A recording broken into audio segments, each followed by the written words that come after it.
literatura, no hay tanto escrito, no hay tanto reflexionado, y mucho menos en España. De hecho, yo creo que uno de los pocos estudios serios y rigurosos es el que llevó a cabo la profesora Martinón hace ya unos años y que fue publicado en la revista Eunomia. Actualmente acaba de salir también un estudio sobre corrupción y derechos humanos por parte del Instituto de Derechos Humanos de Cataluña, en colaboración con la Agencia Antifraude de Cataluña, pero realmente no hay tantos análisis y no hay tantos estudios, con lo cual de verdad que les felicito y pues es por eso que acepté inmediatamente la invitación. Me hubiera gustado estar allí con todas ustedes y con todos ustedes, pero bueno, pues desgraciadamente lo tendremos que dejar para otro momento. Bueno, voy a compartir, tengo una pequeña presentación y voy a tratar de ajustarme a los 20 minutos que me han encomendado. A ver si esto funciona, espero que sí.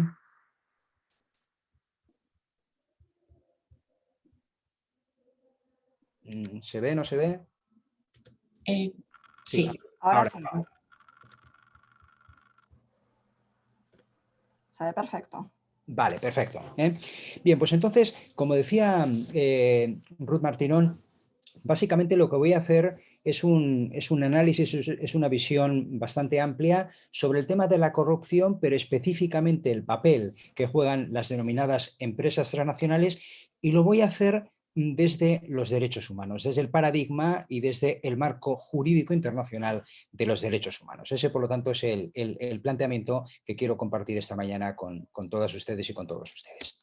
Bien, algunos presupuestos básicos antes de comenzar. En primer lugar, ha habido una separación tradicional, una separación ya clásica, entre, por un lado, la lucha contra la corrupción y, por otro lado, la defensa y la promoción de los derechos humanos. Han sido mundos que prácticamente no se miraban el uno al otro. Diferentes agendas, diferentes temas que se abordaban, diferentes actores, incluso las personas y los grupos que se encargaban de la lucha contra la corrupción por un lado y la defensa y la promoción de los derechos humanos por el otro eran distintos. Las ONGs de derechos humanos y las ONGs que se dedican a la corrupción son también, viven en mundos separados, en mundos distintos, diferentes metodologías, muy poca literatura en castellano, como les decía al principio. Por lo tanto, este es un elemento importante a tener en cuenta, ¿verdad? Cómo estas dos áreas, estos dos ámbitos han estado tradicionalmente separados. Y a pesar de los vínculos evidentes y de que ambos campos se pueden enriquecer mutuamente, es decir, a pesar de ello, hay que reconocer que esto ha sido así. Pero es necesario un enfoque basado en derechos aplicado a la lucha contra la corrupción, y fundamentalmente desde los años 90, desde la década del 2000, ha habido cada vez más un acercamiento y una progresiva convergencia tanto de las agendas como de las acciones llevadas a cabo en estos dos terrenos. En tercer lugar, me voy a centrar en las empresas transnacionales, primero porque es el ámbito que más he estudiado, pero también por el enorme poder que estos actores económicos tienen y por su enorme capacidad para condicionar determinadas actuaciones de los estados, lo que se conoce técnicamente como la captura del Estado, ¿verdad? No olvidemos que algunas de estas empresas, por ejemplo, tienen presupuestos mayores que los presupuestos de algunos gobiernos, de algunos estados. Por lo tanto, estamos hablando realmente de actores con un enorme poder y, sobre todo, con una enorme capacidad para moverse transnacionalmente y para operar en diferentes jurisdicciones, en diferentes territorios. Ello ha dado lugar a un término, a un concepto, a una categoría que es la corrupción sistémica o estructural, ¿verdad? Y algunos de estos actores transnacionales son agentes y son actores de esta corrupción sistémica o estructural. Y también decir que en los últimos años se ha avanzado mucho en el establecimiento de un marco jurídico internacional sobre las obligaciones que tienen las empresas transnacionales en el ámbito de los derechos humanos. Seguro que ustedes han oído hablar del famoso Global Compact que se aprobó por Naciones Unidas por el antiguo secretario general Kofi Annan en el año 1999, o los principios Ruggie del año 2011, o la propuesta que ahora mismo se está discutiendo en el seno de las Naciones Unidas para la elaboración de un futuro tratado internacional sobre empresas y derechos humanos. Por lo tanto, vamos contando con un marco jurídico fundamentalmente de soft law, pero con algunas normas que ya están en proceso de convertirse en normas dejarlo, que regulan el papel de estas empresas en el ámbito de los derechos humanos y también indirectamente en el ámbito de la corrupción. Bien, corrupción y derechos humanos. En primer lugar, algunas aclaraciones conceptuales y terminológicas, ¿verdad? No todo acto de corrupción comporta una violación directa de derechos humanos, pero indirectamente sí que hay una afectación al erario público, al presupuesto público y, por lo tanto, a la capacidad del Estado de adoptar políticas públicas en el campo de los derechos humanos, ¿verdad? En ese sentido, podríamos hablar de una afectación directa y también de una afectación indirecta. Y esta afectación indirecta es la más relevante, la más importante. Estamos hablando de millones y millones de euros, millones y millones de dólares que los estados pierden, y que esos fondos no se pueden dedicar a la promoción y la protección de los derechos humanos. Además, observamos también una correlación directa entre estados con altas tasas de corrupción y estados con una pobre protección de los derechos humanos. No siempre tiene que ser así, ¿verdad? Pero se observa una correlación. Aunque evidentemente el fenómeno de la corrupción no se circunscribe a países pobres, a países en vías de desarrollo, ¿verdad? Sino que en los países industrializados, en los países desarrollados, hemos asistido y vivimos, ¿verdad?, una sofisticación y una institucionalización de la corrupción, sobre todo en lo que afecta al papel de las grandes corporaciones transnacionales. Luego me voy a referir, por ejemplo, al famoso caso de Luxembourg Leaks, los famosos papeles de Luxemburgo y cómo determinadas empresas se habían beneficiado de un tratamiento fiscal muy favorable para que tuvieran sus actividades en Luxemburgo. Y también la corrupción como obstáculo estructural al ejercicio de los derechos humanos. La corrupción ataca al principio de no discriminación y a la igualdad, el derecho a la igualdad, porque afecta desproporcionadamente a grupos que se encuentran en una situación de especial vulnerabilidad. Luego nos vamos a referir al caso especial, el caso particular de los pueblos indígenas, que es el caso que yo más he analizado, es mi campo fundamental de análisis y de actuación. En el caso de las mujeres también, o grupos excluidos históricamente, ¿verdad? En ese sentido, es necesario un análisis diferencial e interseccional, ¿verdad? Por cómo las diferentes discriminaciones, en este caso, militan en contra de determinados grupos en situación de vulnerabilidad y cómo las diferentes discriminaciones actúan y se retroalimentan una a otra. En ese sentido, me gustaría comentarles un caso relativamente reciente de la Corte Interamericana de Derechos Humanos, el caso Ramírez Escobar y otros contra Guatemala, en el cual la Corte Interamericana de Derechos Humanos, que ha sido la que desde mi punto de vista más ha abordado la cuestión entre corrupción y derechos humanos, y de hecho la profesora Martinón tiene un trabajo bien interesante sobre esto, era un caso que versaba sobre adopciones internacionales irregulares en Guatemala, en un contexto, dice la Corte, de una enorme debilidad institucional y una enorme flexibilidad normativa o incluso ausencia de normas al respecto, que facilitó, que permitió la formación de redes y estructuras de delincuencia organizada que se dedicaban al lucrativo negocio de las adopciones irregulares en este país. Se produjo además un proceso de privatización del servicio ante la dejación de su responsabilidad, la dejación de funciones por parte del Estado. Pues bien, en este caso, quienes sufrieron especialmente estas redes clientelares y estas redes de corrupción organizada fueron fundamentalmente madres y familias en situación de pobreza, que fueron las que básicamente dieron sus niños en adopción y se vieron afectadas por estas redes ilegales de adopción irregular. Podríamos también mencionar el famoso caso, ¿verdad?, que ahora hemos conocido, recientemente hemos conocido, ¿verdad?, de los niños robados en España, ¿verdad? Una práctica que curiosamente estuvo en vigor en nuestro país hasta bien entrados los años 80. Es decir, esto no es algo relacionado con la guerra civil, con la posguerra, con el franquismo, no solo. Ha sido una práctica que incluso en democracia ha estado muy presente, con lo cual el fenómeno de los niños robados no era algo exclusivo de Argentina, de Chile, ¿verdad?, de las dictaduras latinoamericanas, sino que también en nuestro país había prácticas corruptas ligadas con este fenómeno. Por lo tanto, la corrupción afecta de una manera particular y desproporcionada a determinados grupos en situación de vulnerabilidad. Otro aspecto importante es el impacto de la corrupción en la convivencia democrática y en la confianza cívica. Este es un aspecto que a mí me parece especialmente desmoralizador y especialmente frustrante. Una especie de naturalización de la corrupción. La corrupción se convierte en un fenómeno prácticamente natural, ¿sí? Y animado también por altas dosis de impunidad. Normalmente en aquellos países en los cuales la corrupción está muy extendida, como digo, suele ir muy vinculado, suele ir muy ligado a altas dosis de impunidad, lo que evidentemente hace que el incentivo para caer en prácticas corruptas sea mucho mayor. Esto tiene efectos devastadores en el compromiso ciudadano y en el sentimiento de pertenencia a una comunidad política, ¿verdad? Menciono aquí el caso de los youtubers, un caso muy reciente en nuestro país, ¿verdad? Es un caso que evidentemente no en todos los casos nos encontramos ante un fenómeno de corrupción, pero sí me interesa este caso por este efecto de modelo que tiene para la juventud y sobre todo algunas declaraciones muy poco afortunadas de algunos de estos youtubers, de los más importantes, en el sentido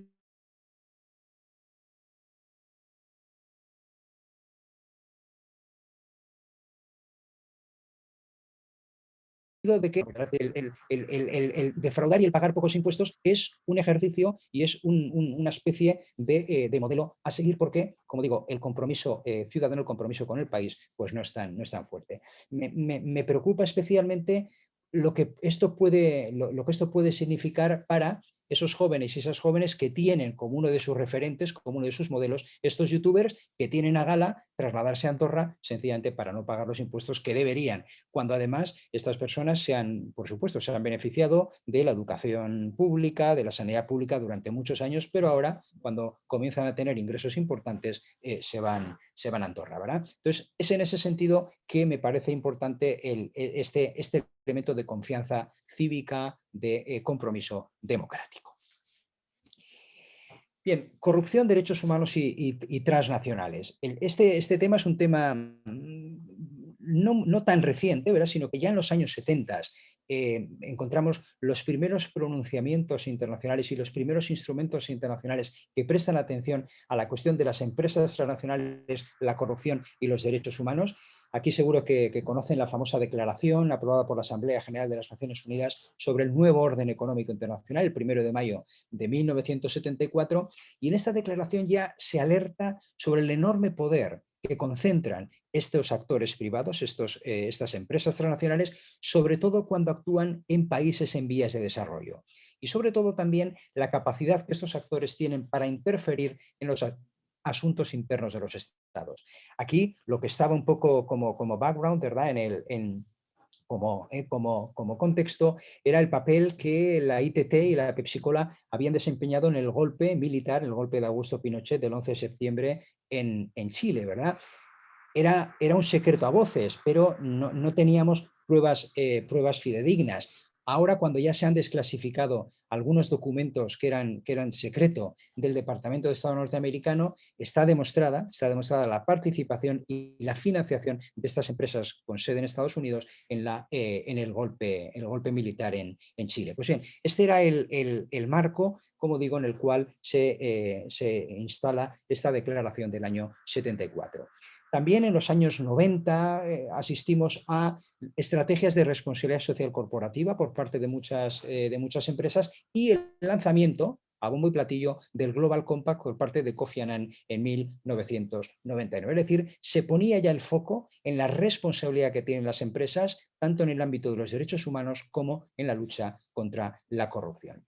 Y el último eslabón en este proceso y en esta evolución han sido los principios RAGI, los principios rectores sobre las empresas y los derechos humanos aprobados en el año 2011 y que constituyen el marco normativo de soft law, ¿verdad? Pero un marco normativo, un marco de principios para regir la conducta tanto de los estados como de las empresas en el ámbito de los derechos humanos. Y aquí hay tres grandes principios sobre los cuales giran los principios rectores. En primer lugar, el deber de proteger, el deber que tiene el Estado de llevar a cabo una política de diligencia debida en sus relaciones con las empresas para que las empresas tengan que ser conscientes de que tienen una obligación en el ámbito de los derechos humanos y en el ámbito de la lucha contra la corrupción. En segundo lugar, el deber que tienen las propias empresas de respetar los derechos humanos. Y por último, cuando haya un daño, cuando haya una violación de esos derechos humanos, la obligación de remediar y reparar esos daños. Bien, hay dos ámbitos en los cuales es especialmente conflictivo el papel de las empresas transnacionales. Hay muchos otros, ¿verdad? Pero como no tenemos tiempo, yo creo que estos son los más relevantes, los más importantes. El primero es la explotación de recursos naturales, fundamentalmente cuando esa explotación se produce en países del sur global y cuando afectan en particular a pueblos indígenas, y en segundo lugar la cuestión de la fiscalidad, a la cual también me voy a referir. Bien, el primer ámbito, el ámbito de la explotación de recursos naturales, fundamentalmente en el ámbito de la minería, del petróleo, del gas, de aquellos materiales preciosos que son básicos para el desarrollo de nuevas tecnologías como el coltán, el uranio, etcétera, etcétera. Es decir, estos ámbitos son especialmente propicios para prácticas corruptas y para violaciones sistemáticas de los derechos humanos. Y hay informes que señalan y que enfatizan esta dimensión, es decir, y no son solo informes de ONGs o informes de organizaciones indígenas, no, estamos hablando de informes de relatores y relatoras especiales, de decisiones y resoluciones del Consejo de Derechos Humanos. Está bastante demostrado, bastante investigado este tema. Bien, un grupo especialmente vulnerable a este tipo de prácticas son los pueblos indígenas, a pesar de contar con un avanzado marco jurídico de protección. Y en este ámbito es donde más nos encontramos con lo que Rodolfo Stavenhagen, el primer relator especial sobre los derechos de los pueblos indígenas, el antropólogo mexicano Rodolfo Stavenhagen, denominaba el gap de la implementación o la brecha de la implementación, ¿verdad? La distancia entre lo que dicen las normas y lo que luego ocurre en la práctica. Porque en este ámbito, fíjense, los pueblos indígenas cuentan con el convenio 169 de la OIT, sobre pueblos indígenas y tribales en países independientes, la Declaración de las Naciones Unidas sobre los Derechos de los Pueblos Indígenas del año 2007, la Convención Americana del año 69 y el rol de la Comisión y de la Corte Interamericana de Derechos Humanos, que en estos ámbitos han estado realmente a la vanguardia y han jugado un papel pionero. Y hay aquí dos elementos que a mí me parecen especialmente preocupantes. En primer lugar, la vulneración sistemática o el no respeto sistemático del principio del consentimiento previo, libre e informado que tienen que respetar cuando llevan a cabo proyectos que tengan un impacto significativo en los territorios indígenas y en sus cosmovisiones y en sus formas de vida. Este es uno de los grandes puntos oscuros de la legislación internacional y de la práctica internacional. Y una vez más, la Corte Interamericana de Derechos Humanos lo ha señalado ya en varias ocasiones, en el caso Aguastingi, en el caso Sarayaku, en varios casos contra Paraguay, en varios casos contra Brasil. Son ya sentencias judiciales por parte de la Corte Interamericana de Derechos Humanos. Y luego también la cuestión de la aplicación extraterritorial de las obligaciones de derechos humanos, en este caso también en materia de derechos indígenas, ¿verdad? Y aquí les menciono el convenio 169 una vez más, porque es un convenio que ha sido ratificado por algunos países europeos como España, Holanda, Noruega o Luxemburgo, ¿verdad? Y en el caso de España es bien interesante porque España cuando ratificó se creía que prácticamente era una especie de decisión de cara a la galería, porque como en España no hay pueblos indígenas, pero claro, se olvidaron de la cuestión de la extraterritorialidad, ¿verdad? Y cómo cada vez más hay un intento de ampliar los límites territoriales y los límites jurisdiccionales de los tratados internacionales, en este caso ratificados por España, ¿verdad? Este es un debate y es un tema que no es pacífico, hay mucha controversia al respecto y evidentemente tanto el Estado como las empresas no son muy partidarias de esa aplicación extraterritorial, pero es un ámbito que hay que seguir explorando y sobre el cual hay que seguir trabajando. Y luego el ámbito de la fiscalidad internacional, ¿verdad? Y aquí hay que reconocer que no siempre está meridianamente clara, totalmente perfilada la línea entre lo que es corrupción y lo que son otro tipo de prácticas que a veces son legales, pero que tienen efectos muy perniciosos sobre la capacidad recaudatoria del Estado. lo que evidentemente repercute negativamente en la capacidad que tenga el Estado para adoptar políticas públicas para el ejercicio de derechos humanos, ¿verdad? Antes les mencionaba el famoso Luxembourg Leaks y el famoso el Race to the Bottom, ¿verdad? El que ha denunciado el Comité de Derechos Económicos, Sociales y Culturales de Naciones Unidas. Es decir, cómo hay una especie de lucha, de pelea infernal entre los principales estados para, con una fiscalidad más baja, sobre todo con una fiscalidad para las corporaciones, para las empresas, un tipo impositivo del impuesto de sociedades más bajo, para atraer a esas empresas pues con el señuelo de esos impuestos más bajos, ¿verdad?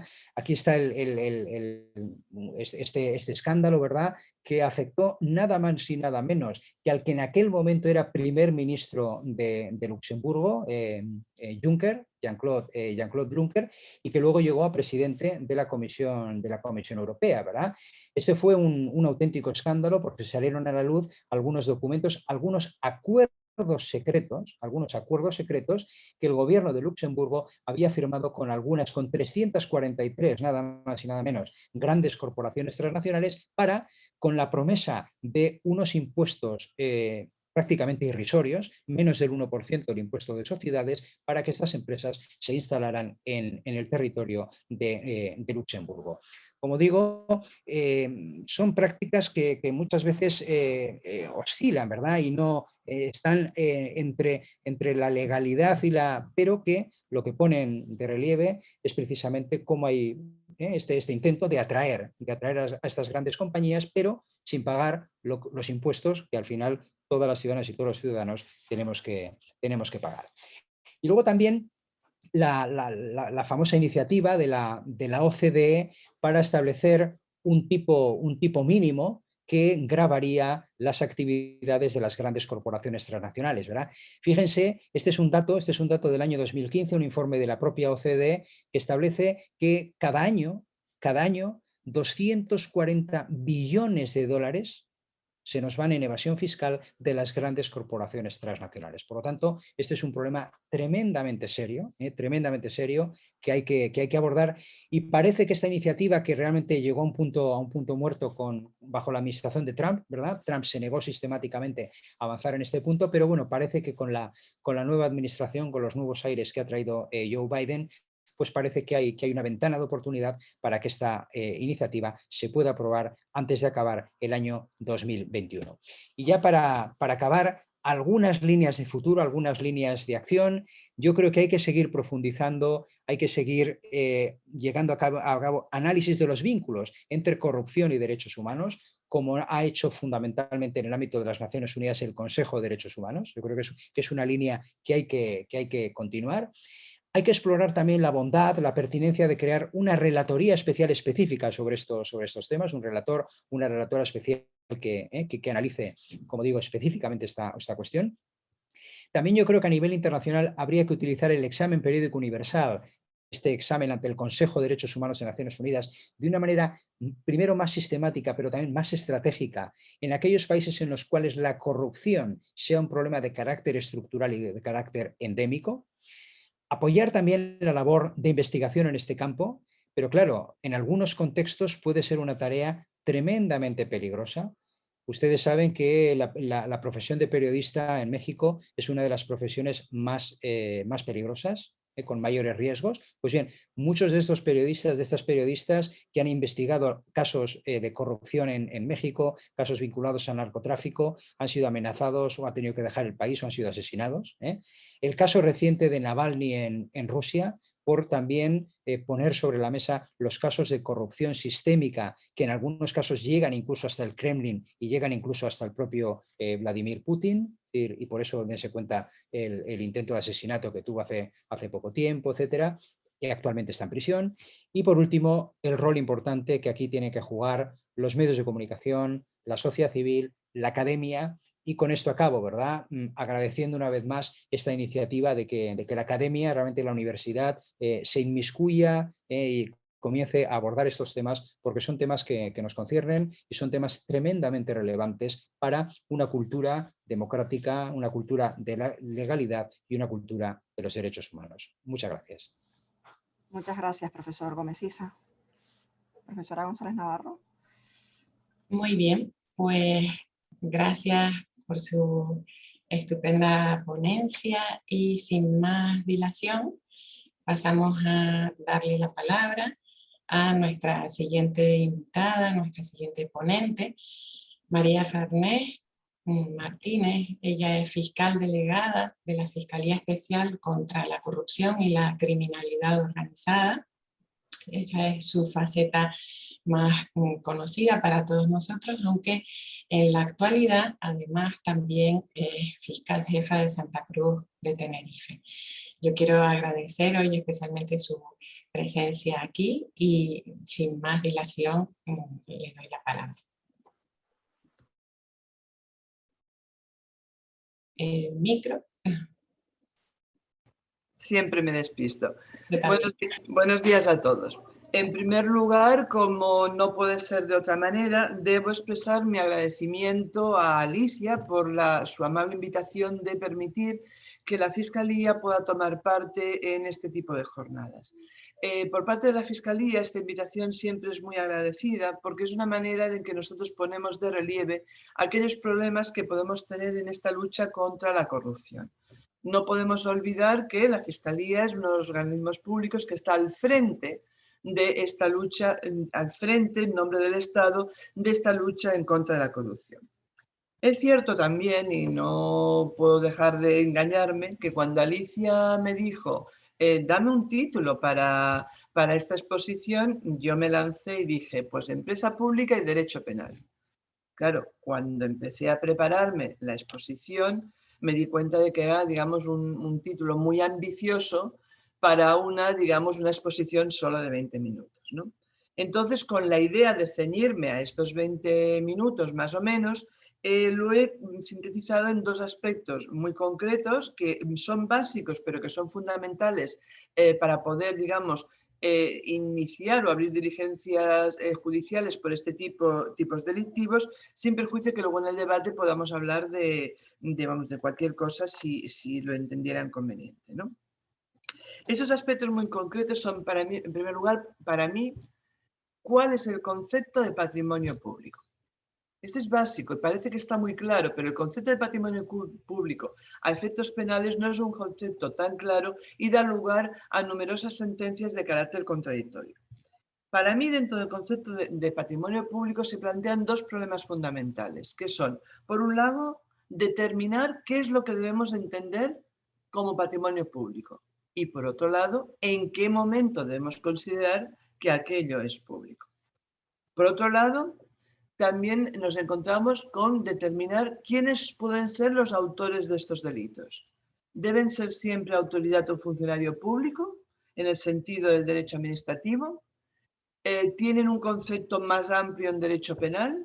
¿Pueden participar en estos delitos personas extrañas que no tienen nada que ver con la función pública? Es decir, ¿puede participar un extraneus?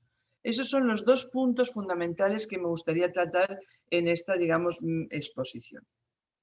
Antes de entrar en el análisis en concreto de estos puntos, sí que es cierto que debo poner de relieve que ya desde la Fiscalía Anticorrupción hace muchos años y de los órganos judiciales que se viene observando que están proliferando extraordinariamente estas empresas de carácter público. Empresas, sociedades que o bien son totalmente públicas o bien son privadas pero que están manejando capital público. ¿Esto qué ha hecho?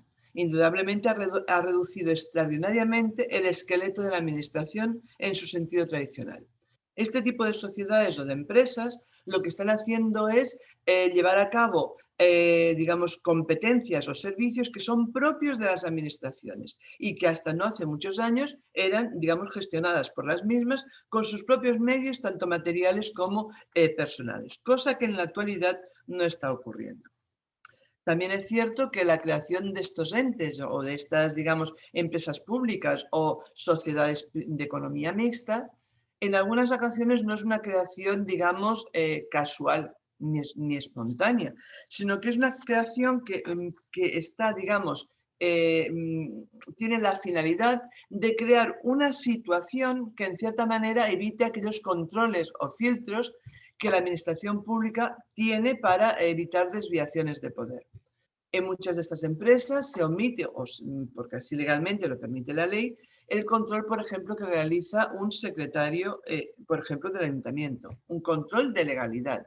Se omite también un control de legalidad y económica que lleva a cabo un interventor. Todo eso hace que, de cierta manera, estemos, digamos, llevando a cabo servicios o competencias públicas sin el control que la Administración había establecido para, digamos, llevar a cabo los mismos. ¿Qué ocurre? Al eliminarse estos filtros, la posibilidad de que se produzcan desviaciones legales en el seno de las mismas es mucho mayor. Y es precisamente en esta situación en la cual incide el derecho penal. En esta situación, ¿no? En palabras del Tribunal Supremo, lo que trata es, en definitiva, es de dar una solución a aquel fenómeno que él mismo llama como la huida del derecho administrativo. ¿Y qué lo hace? Pues intentar, digamos, evitar aquellas situaciones que de una manera fraudulenta se han producido, digamos, desviaciones de poder. Eso sí, siempre teniendo en cuenta que en el derecho penal rige el principio de intervención mínima.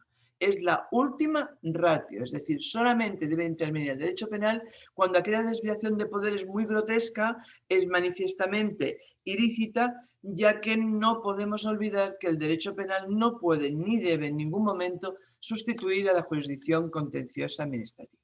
Bien. Y ya entrando en uno de los primeros puntos que les he avanzado, es el del concepto del patrimonio público. ¿Qué debemos entender como el patrimonio público? Y naturalmente, ¿qué debemos entenderlo a efectos del delito de malversación de caudales públicos, que es en el que incide el derecho penal? Habría otros como fraudes, acciones ilegales, pero realmente por el breve espacio de tiempo nos referiremos al delito de malversación de caudales públicos. A este respecto, basta que observemos el artículo 432 y veamos que actualmente el propio legislador ha ampliado muchísimo el concepto de patrimonio público. En el apartado primero del artículo 432, que es el que regula el delito de malversación de caudales públicos, habla de patrimonio público. En el segundo habla de bienes o efectos. Y en el tercer párrafo habla de bienes o valores. Con lo cual, ya no es como antes que hablaba solamente de efectos de caudales públicos. O sea, el legislador lo ha ampliado extraordinariamente. ¿Eso que permite? Que ya no haya ninguna duda que dentro del concepto de patrimonio público a efectos del delito de malversación podamos incluir los bienes muebles, los bienes inmuebles, cualquier objeto, alhajas, dinero, valores negociables, intereses incluso de que devengan caudales públicos. Todo esto puede ser incluido dentro del concepto de patrimonio público para integrar posteriormente el delito de malversación de caudales públicos. La jurisprudencia digamos, en alguna de sus resoluciones, ha considerado, pues, como dato curioso, como, digamos, efecto caudal público a efectos del delito de malversación, pues, por ejemplo, los aprovechamientos de la mano de obra, los giros postales, la prestación de servicios por parte del personal de una administración pública para un privado, los billetes de lotería, y en algunas ocasiones nos choca, pero decimos, vamos a ver, un giro postal porque es caudal público, si realmente es de un particular. ¿Qué nos dice la jurisprudencia? Por destino. Es decir, el giro postal, mientras esté en poder de la administración, será caudal público porque está, digamos, protegido o custodiado por un organismo de carácter público. La multa. ¿Por qué una multa es patrimonio público? La jurisprudencia contesta. Pues porque por destino, es decir, la multa, aunque sea privada, realmente está destinado al patrimonio del Estado o del organismo público. Y en base a estas construcciones de carácter jurisprudencial, hemos ido avanzando en el concepto de patrimonio público. ¿Está claro? Por lo tanto, ahora, ¿qué es lo que debemos entender como patrimonio público? Y cuando esto se produce en el seno de una empresa totalmente pública, parece que también está claro. Pero, ¿qué ocurre cuando se produce el desvío de fondos de sociedades de economía mixta? Es decir, aquellas en que no todo el patrimonio es propiedad, por decirlo de alguna manera, de una administración pública.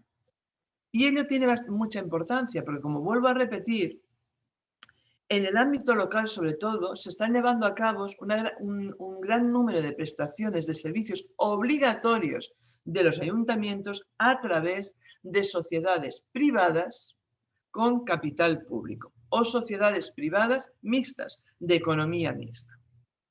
El problema surge en el concepto mismo de caudal o efecto público, en el caso de sociedades de economía mixta.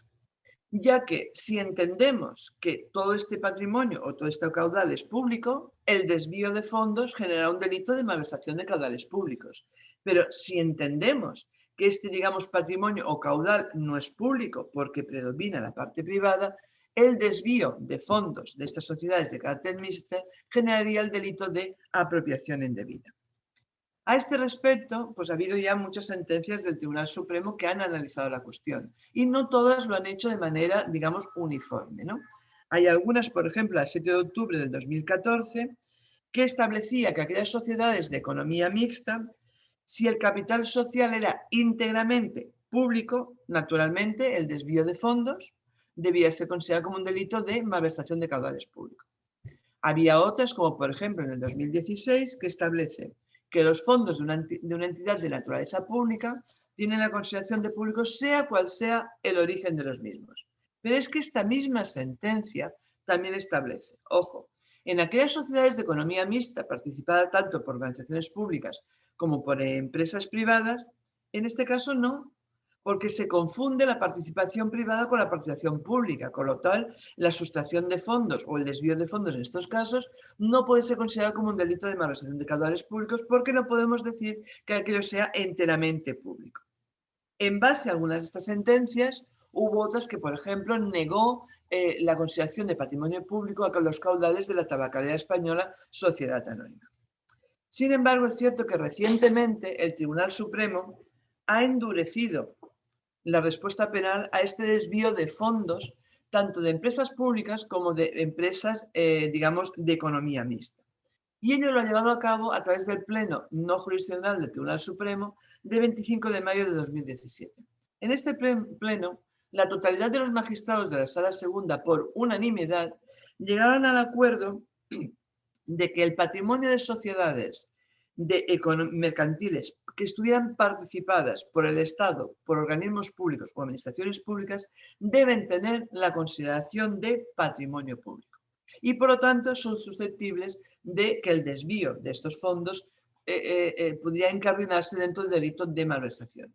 Siempre y cuando estas sociedades tengan participación pública y cumplan alguno de los siguientes requisitos.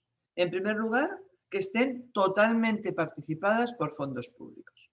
En segundo lugar, que estén mayoritariamente participadas por fondos públicos. Hasta aquí parece una regla matemática, pero llega el tercer requisito. Siempre que la sociedad pueda ser considerada pública en atención a las circunstancias en concreto que concurran, algunas de las cuales nos da el propio Supremo y otras, y añade una coletilla, o cualquiera otras de similar naturaleza.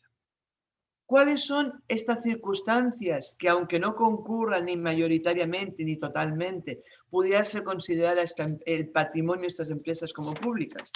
El Supremo nos dice que el objeto social de la sociedad sea la prestación directa o indirecta de servicios públicos. Que la sociedad mixta se encuentre sometida, pues directa o indirectamente, a unos órganos de control, de inspección, de fiscalización, de una administración de carácter público. O bien que esta sociedad haya recibido de forma relevante subvenciones públicas, cualquiera que sea la administración que se las hubiera otorgado, siempre y cuando estas subvenciones se hayan concedido para desarrollar un objeto social o un objeto público. Como pueden ver, son, digamos, criterios bastante interpretativos. O sea, ninguno es un criterio taxativo como debe ser una norma en penal. Son criterios relativos. ¿Qué debo entender yo por estar sometida directa o indirectamente a fiscalización? ¿Basta con que el interventor del ayuntamiento tenga que decir algo con respecto a los efectos públicos? No lo sé. ¿Basta con que la audiencia de cuentas tenga que hacer algún tipo de control? No lo sé. Es decir, no nos dicen en ningún momento cuáles deben ser los criterios exactos para poder considerar a una sociedad de, digamos, economía mixta como su patrimonio público y, por lo tanto, incardinar un delito de malversación de caudales públicos. ¿Cuál es el segundo problema que parece muy simple, pero que da lugar a numerosa literatura jurídica? ¿Quién es el sujeto activo de este delito? ¿Tiene que ser siempre una autoridad o un funcionario público? ¿Tiene que ser un funcionario público que haya aprobado la oposición? ¿Tiene que ser interino? ¿Tiene que ser el alcalde o el concejal? ¿Quién puede ser autor de este delito? No podemos olvidar que esta duda se plantea porque los delitos contra la administración pública son delitos especiales y propios, es decir, solamente y únicamente pueden ser cometidos por aquellas personas en las cuales concurran determinados requisitos. Y en este caso, ¿cuál es el requisito? Pues pertenecer a la administración pública. No cabe duda que cuando al frente de estas empresas públicas están autoridades y funcionarios públicos, no hay problema, pues ellos pueden ser los autores de este delito. Pero ¿qué ocurre cuando al frente de estas empresas no están autoridades y funcionarios públicos, sino que están personas privadas? ¿Pueden ser autoras de este delito? Para ello, no queda más remedio que acudir al concepto penal que de autoridad o funcionario público nos da nuestro código. El legislador, en el artículo 24, ha establecido lo que a efectos penales, y que es importantísimo porque si a efectos penales tienen esta consideración, pueden cometer estos delitos especiales y propios, lo que debemos entender por autoridad o funcionario público. De esta forma te dice que es autoridad el que como miembro de alguna corporación, de tribunal, de órgano colegiado, tenga mando o ejerza jurisdicción propia. Y añade, por supuesto lo son los miembros del Congreso de Diputados, del Senado, de las Asambleas Legislativas de las Comunidades Autónomas, del Parlamento Europeo y los funcionarios del Ministerio Fiscal. En el segundo párrafo también nos da una definición de lo que debemos entender por funcionario público. Y nos dice que es todo aquel que por disposición inmediata de la ley, por elección o por nombramiento de la autoridad pública, participe en el ejercicio de la función pública. Y esta última frase es clave para efectos penales determinar quién puede ser autor de estos delitos especiales y propios. Como pueden ver, el concepto que en penal tenemos de autoridad y funcionario público es mucho más amplio.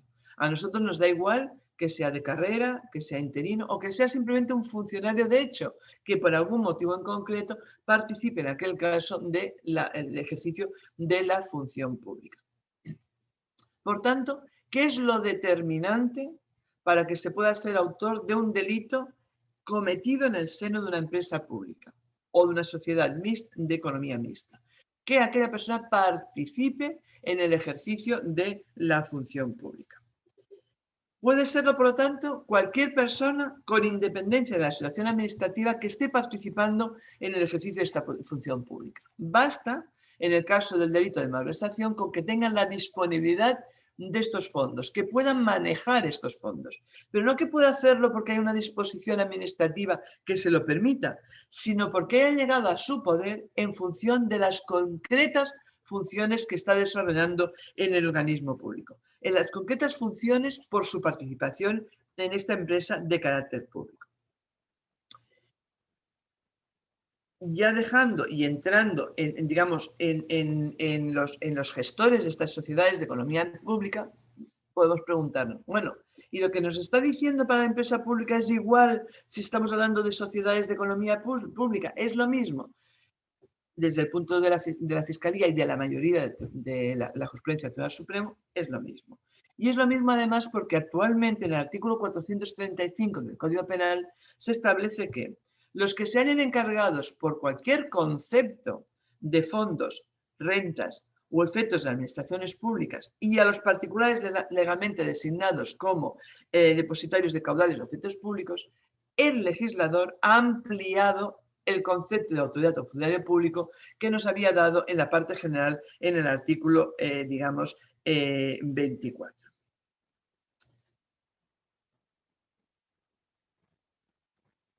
Por tanto, podríamos concluir con las discusiones propias de todo derecho penal que en base a este precepto y en base al criterio jurisprudencial que nos da el Tribunal Supremo sobre lo que debemos entender por autoridad funcionario público, cualquier gestor de una sociedad de economía mixta puede ser autor de los delitos de contra la administración pública.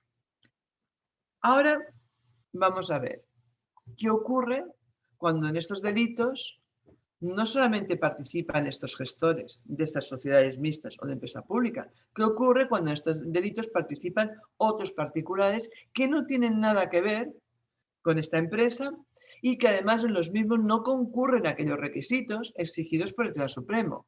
no son autoridad o funcionario público y tampoco participan en el ejercicio de la función pública. Estoy hablando de el extraneus. ¿Es posible la participación del extraneus en este tipo de delitos? Jurisprudencialmente, y hacía mucho tiempo que la jurisprudencia había admitido esta participación, pero no la había admitido digamos, en el sentido de su participación de autor mediato, sino la admitió únicamente en el caso del inductor o del cooperador necesario. Este, digamos, criterio jurisprudencial se ha visto plasmado en la Ley Orgánica 15 de 2003. En esta, ya en el párrafo tercero del artículo 65, establece claramente la penalidad de estos extraneos.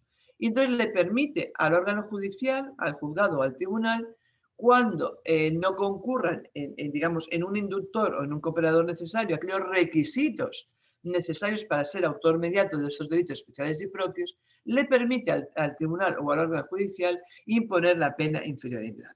Y ahí tenemos el primer problema. ¿Le permite o le obliga? ¿Cuál de las dos cosas? Ha habido, digamos, sentencias de todo tipo, pero al final ya el criterio uniforme del Tribunal Supremo es que no, que es una potestad discrecional. Y no obliga al juez o al tribunal a imponer la pena inferior en grado, sino que le permite imponer la pena inferior en grado. Ahora sí, añade, pero siempre y cuando se puede privar de esta rebaja de pena en casos excepcionales y siempre mediante resolución motivada. Es decir, es una especie de te lo autorizo, pero te lo limito. Te lo autorizo, pero para tú no hacerlo, tiene que ser un supuesto excepcional y siempre mediante resolución motivada. Ha habido algunas sentencias, por ejemplo, la 842 del 2013, en la cual negó esta atenuación. Y lo negó porque entendía que esa participación del extranjero era muy relevante y además lo había hecho con una cierta permanencia y continuidad. En base a esto permitió esta, digamos, imposibilidad de atenuar la pena. Y ahí tenemos otro problema. ¿Es posible atenuar esta pena cuando no es ni cooperador ni inductor, pero es cómplice? ¿Al cómplice también le podemos atenuar esta pena? Ahí tenemos un poco de todo. O sea, aquí ha habido sentencias que no han admitido la atenuación de esta pena por entender que ya el cómplice se le había producido la rebaja de un grado, pero la doctrina, digamos, la jurisprudencia, mayoritaria entiende que debe rebajarse de un grado. ¿Por qué lo entienden? Porque dice que en virtud del principio de proporcionalidad de la pena y de legalidad, a aquella persona que no concurran aquellos requisitos necesarios para ser sujeto activo de este delito, debe ser objeto de rebaja de la pena, con independencia de que estemos hablando del cómplice o del autor. Por lo tanto, la mayor parte de las sentencias del Tribunal Supremo lo que ponen de relieve, aunque seas cómplice, tú tendrás derecho a la rebaja de un grado por ser cómplice, pero además también a la, digamos, rebaja prevista en el apartado tercero del artículo 65. Y estos son únicamente los dos puntos que me he permitido tratar en este tiempo. Sí que es cierto que como conclusión debemos poner de relieve que desde la Fiscalía nos damos cuenta de que cuando el legislador ha puesto la mirada del derecho penal encima de la empresa pública, se ha olvidado de resolver muchas cuestiones problemáticas y que son, a entender de la Fiscalía, digamos, una puerta falsa en la cual se pueden, digamos, escapar muchas infracciones que podrían dar lugar a tipos delictivos. ¿Cómo se ha ido solucionando? Pues mediante sentencias del Tribunal Supremo. Pero como todos sabemos, las sentencias del Tribunal Supremo son cambiantes. En algunas ocasiones nos han dicho una manera, en otras ocasiones nos han dicho de otra. Por lo tanto, en cierta manera estamos, digamos, en una incertidumbre sobre los tres puntos básicos que he puesto de relieve en mi intervención. Espero haber clarificado algo o haber puesto de relieve los problemas que en penal sobre todo tenemos en esta materia y quedo a disposición de todos ustedes para un posible debate. Muchísimas gracias.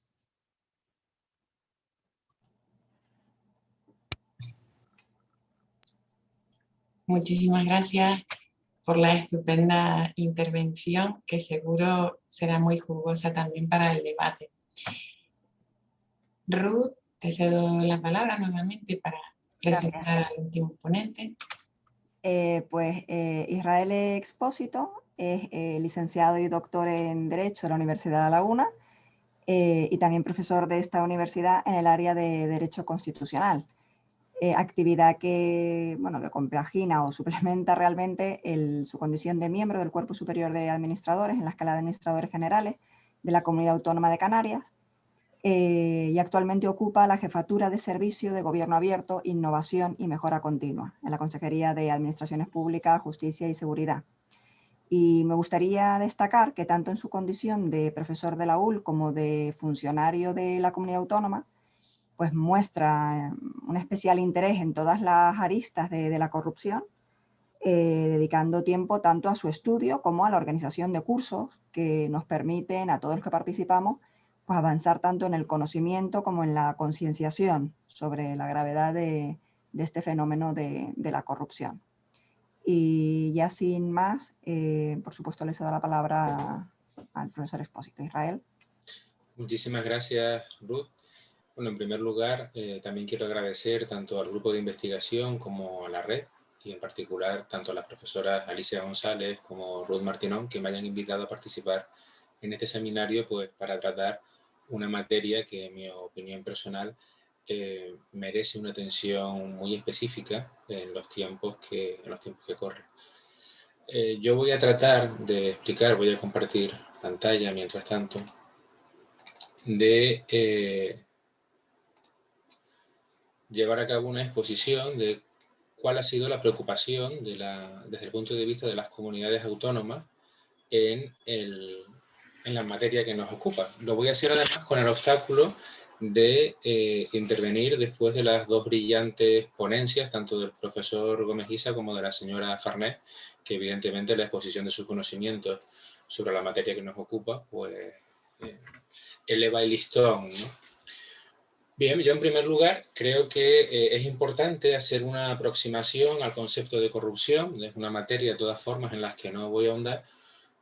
Creo sí es verdad que podemos hacerlo tanto desde un punto de vista normativo o legislativo. Evidentemente para eso podríamos analizar, en el caso de España, pues lo dispuesto en el Código Penal, donde ya la señora Farnés ha hecho varias referencias, normas internacionales, particularmente en el ámbito de la Unión Europea, o podemos hacer un ejercicio aún más simple e intentar examinar qué es lo que dice la Real Academia Española de la Lengua.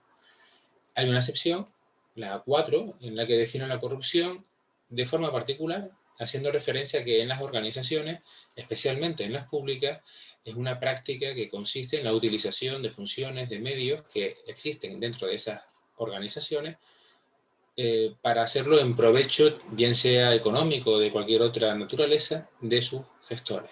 Evidentemente, en contra de los criterios que establece la normativa que en cada caso sea de aplicación.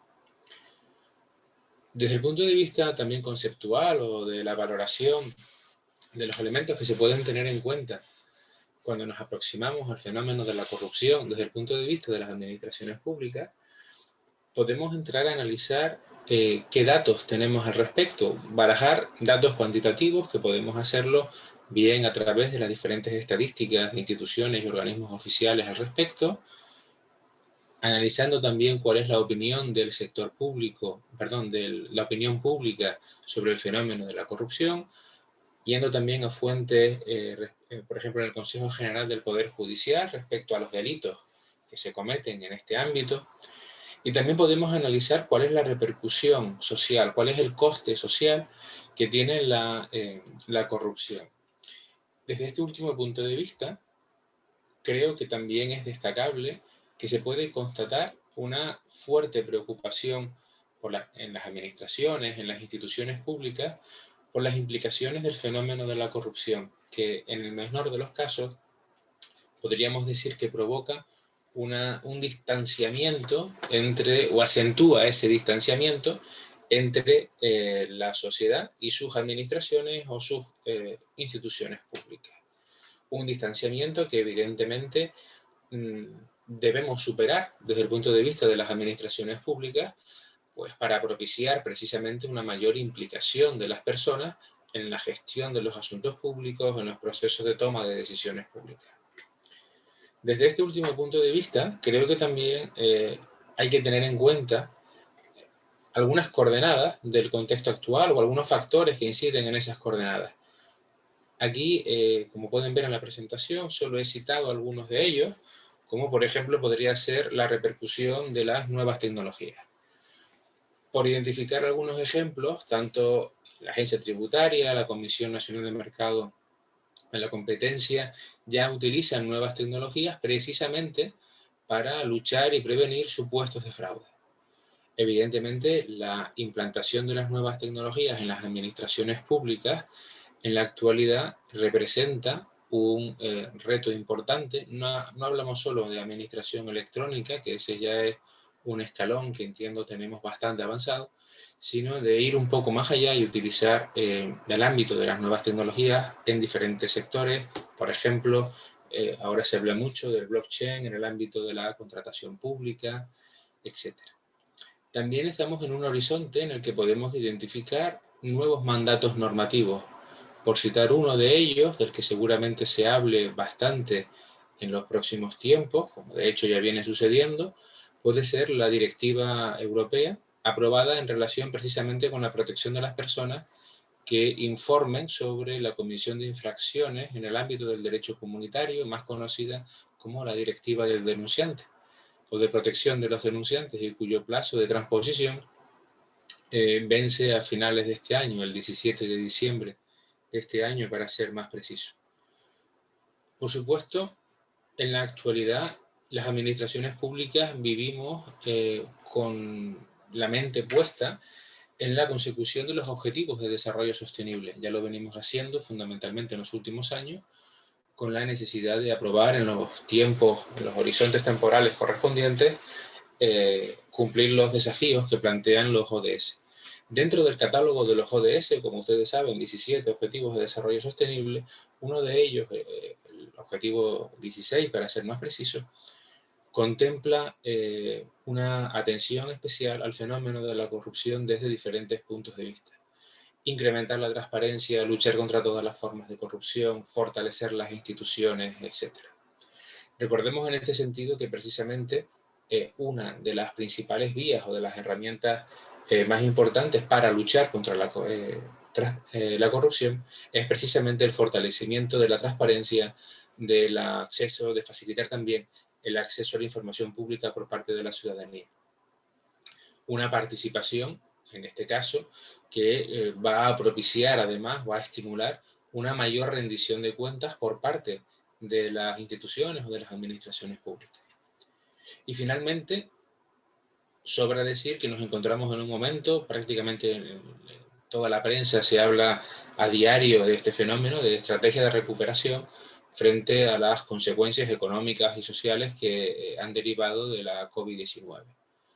Como todos saben, para hacer frente a esta problemática se ha hecho un esfuerzo sin parangón en el ámbito europeo y ahora hablamos de los fondos europeos que se destinarán para llevar a cabo el desarrollo de múltiples proyectos en los próximos años.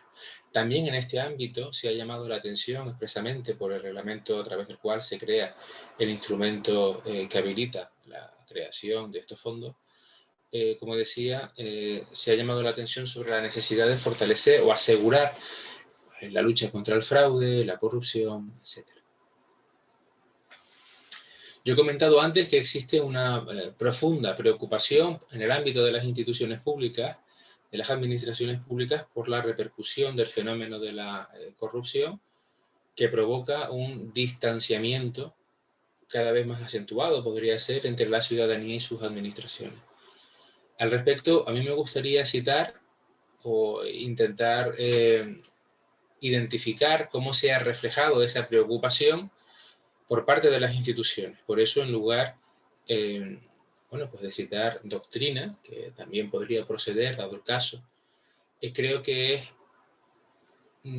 significativo recordar algunas leyes, y en este sentido voy a citar ahora solo 3 preámbulos de 3 leyes, 2 leyes autonómicas y un estatuto de autonomía, que bueno, no tienen la naturaleza de ley autonómica, evidentemente, cuyos preámbulos, como decía, expresan, reflejan la preocupación pública por las implicaciones de este fenómeno. Como ustedes pueden ver en la diapositiva, precisamente la reforma del Estatuto de Autonomía de Murcia, en su preámbulo, comienza haciendo referencia a este fenómeno al que nos estamos aproximando. Por otro lado, aquí como ven, se llama a la necesaria actuación pública, pues, para hacer frente a las consecuencias del fenómeno de la corrupción y particularmente al deterioro que éste provoca en el entramado o en las expectativas públicas sobre el buen funcionamiento de nuestras organizaciones. Por otro lado, podemos citar la ley balear por la que se crea la Oficina de Prevención y Lucha contra la Corrupción en la Comunidad Autónoma de Baleares, sobre la que volveré más tarde. Su preámbulo, como ustedes pueden ver también, pone de manifiesto la preocupación del legislador autonómico, en este caso, por el fenómeno de la corrupción. De ahí, precisamente, subraya la importancia de crear una oficina, un ente, que se dedique de forma específica a prevenir las situaciones que puedan dar lugar a estos supuestos. Y el tercer ejemplo que quería citar sería también el preámbulo de la Ley Aragonesa de Integridad y Ética Pública. Yo creo que tan solo el título de esta ley, sobre la que también volveré más tarde, pone de manifiesto, es un testigo del todo significativo, esa preocupación autonómica cada vez más ostensible por luchar contra las malas prácticas o estos supuestos que desde el punto de vista de la administración pública detestamos por razones obvias. Si ustedes observan en este preámbulo, se llama la atención sobre la necesidad de luchar contra factores tales como el clientelismo, el despilfarro, y fomentar precisamente la implantación de buenas prácticas que desarrollen al máximo nivel la integridad en el ámbito de la comunidad autónoma, en este caso de la Comunidad Autónoma de Aragón. En cualquier caso, lo que sí me gustaría destacar es que no nos encontramos ante un fenómeno inédito, aunque esta ponencia, como dije al principio, trata sobre la visión de las comunidades autónomas, del plan autonómico sobre el fenómeno de la corrupción. No quiere decir esto que sea la primera vez que se trata desde el punto de vista normativo la aprobación de leyes autonómicas. Podemos encontrar algunos antecedentes, como en la legislación administrativa con carácter tradicional, se ha regulado tanto el régimen de la abstención como la recusación en la tramitación de los correspondientes procedimientos administrativos. Una regulación que actualmente se encuentra prevista en la Ley de Régimen Jurídico del Sector Público. Por otra parte, en el ámbito de la normativa que regula el ejercicio de los altos cargos dentro de la Administración General del Estado, se regula también los conflictos de interés. Me gustaría señalar que, por ejemplo, esta legislación, que como digo, tiene un carácter de tradicional en el ámbito del ordenamiento administrativo español, se ha reflejado posteriormente en diversas leyes autonómicas que regulan la administración pública. Por ejemplo, leyes que regulan la administración general, administración pública general, ¿no?, de las diferentes comunidades autónomas, o como es en el caso de Canarias, por ejemplo, en el ámbito de la regulación del régimen de incompatibilidades de las personas que ostentan la condición de alto cargo de la administración o del gobierno de Canarias. También podemos encontrar la regulación de los códigos de conducta de los empleados públicos en los artículos 52 y siguientes. Ahora veremos una diapositiva sobre este particular, dentro de la legislación básica que regula el empleo público, el TREBEP. E igualmente, en la legislación de la función pública de las diferentes comunidades autónomas, con carácter general, podríamos encontrar diferentes supuestos que regulan los deberes, las obligaciones de los empleados públicos, así como los derechos de los ciudadanos frente a la actuación de estos empleados públicos. Por supuesto, la redacción en positivo de ese código de conducta, que generalmente está integrado, como veremos, por principios éticos o principios de conducta, va a tener un reflejo en el régimen disciplinario de esta normativa de función pública. De tal forma que el incumplimiento de esos deberes, o de esos principios en algunos casos, podría traducirse en la imposición de sanciones de carácter disciplinario. Por supuesto, una de las últimas grandes manifestaciones desde el punto de vista de la legislación estatal estaría en la aprobación de la Ley 19/2013 de Transparencia y Acceso a la Información Pública y Buen Gobierno. Esta ley, me gustaría recordar que precisamente obedece a la adhesión del Reino de España a la Alianza de Gobierno Abierto. El gobierno abierto podríamos considerarlo como una nueva forma, un nuevo modelo de gestión de los asuntos públicos en el que se intenta combinar tanto la transparencia como la participación y la colaboración ciudadana y teniendo en cuenta, por ejemplo, el cuarto plan de gobierno abierto aprobado hace relativamente poco, dentro de este ámbito también se integrarían precisamente los principios de integridad en el sector público y de rendición de cuentas. Bien, como decía anteriormente, si nos centramos desde el punto de vista de la regulación en materia de función pública y de los deberes que tienen todos los empleados públicos, el TREBEP contempla en sus artículos 52 y siguientes cuáles son los mimbres, digamos, de esos códigos de conducta. Aquí les identifico de forma muy sintética los principales principios, así como la referencia a sus principios éticos que figuran en el artículo 53 del TREBEP, o los principios de conducta que figuran en el artículo 54. Como ven, muchos de ellos, atender con respeto a los ciudadanos, tanto a los superiores como al resto de compañeros, llevar a cabo un trabajo de forma diligente dentro de los horarios establecidos, obedecer las instrucciones y órdenes profesionales de los superiores, dar información a los ciudadanos, no aceptar regalos. Todas estas conductas se han ido reflejando en la legislación autonómica de función pública.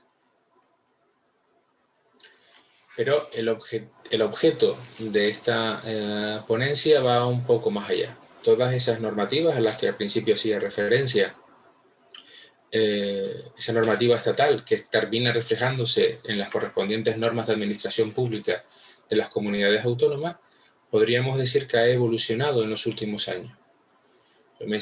Me centraría, por establecer un cálculo, tal vez en la última década. Así, y cada vez creo que hay un paso más acelerado por fortalecer esa regulación relativa tanto a la integridad en el sector público como a la lucha contra la corrupción. Por citar algunos ejemplos, podríamos empezar por identificar la regulación de la buena administración. Si nosotros buscamos, tanto en el plano de la Constitución como en la normativa básica estatal que resulta de aplicación a las administraciones públicas, y llamo la atención particularmente sobre la Ley de Procedimiento Administrativo Común o la Ley de Régimen Jurídico del Sector Público, ambas del año 2015, no encontraremos la referencia expresa, insisto, al derecho a la buena administración. Si bien es cierto que a partir del año 2000, el artículo 41 de la Carta de Derechos Fundamentales de la Unión Europea consagra este derecho como un derecho de carácter fundamental. Un derecho fundamental que el propio precepto de la Carta de Derechos Fundamentales identifica algunos de sus contenidos. Bien, ese derecho no se ha desarrollado en la legislación básica estatal, pero sí se ha hecho en la legislación autonómica. Y aquí me gustaría identificar que en algunos casos, particularmente a partir de las últimas reformas estatutarias aprobadas o estas reformas conocidas como estatutos de última generación, algunos de esos estatutos han identificado la buena administración en algunos casos como un derecho de la ciudadanía de las correspondientes comunidades frente a sus administraciones públicas, y en otros casos como un principio vertebrador de la organización y funcionamiento de las correspondientes administraciones públicas autonómicas. En cualquier caso, bien sea como un derecho, bien sea como un principio de actuación de las administraciones públicas, lo cierto es que ya varias comunidades autónomas tienen reconocido en sus estatutos o en su ordenamiento con carácter legal el derecho a la buena administración. En este sentido, me gustaría subrayar que hay comunidades autónomas cuyo estatuto de autonomía no ha reconocido, por ejemplo, el derecho a la buena administración por razones cronológicas, pero sí ha regulado legalmente este derecho. Es el caso que ustedes pueden ver en la diapositiva de la Ley 1/2015 de garantía de la calidad de los servicios públicos y de la buena administración gallega. y otras comunidades autónomas que sí tienen ese reconocimiento.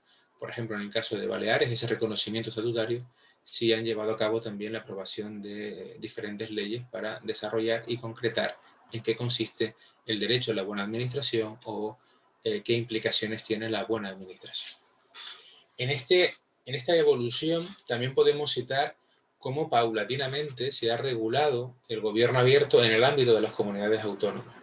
Si bien es cierto que existen menos ejemplos legales al respecto, en este caso podríamos citar como antecedentes tanto la ley foral navarra como la ley de Extremadura de gobierno abierto, sí es verdad que podemos constatar que cada vez más hay una mayor preocupación por la regulación del gobierno abierto, armado sobre los pilares que comentaba anteriormente: transparencia, colaboración, participación ciudadana, integridad y rendición de cuentas. Desde mi punto de vista absolutamente personal, creo que el gobierno abierto, sí, el modelo de gobierno abierto puede funcionar para generar un feedback entre las administraciones y la ciudadanía que permita recuperar esa confianza perdida o mejorar lo que podríamos considerar una relación que está deteriorada por diferentes factores. Pero si seguimos avanzando en este camino y si tenemos como principal antecedente la Ley de Transparencia y Acceso a la Información Pública aprobada a nivel estatal, podemos destacar que muchas comunidades autónomas, cuando empiezan a regular ya en el año 2014, a partir del año 2014, su regulación de transparencia, muchas de ellas van más allá y no solo regulan la transparencia y el acceso a la información pública, sino que profundizan en ese modelo.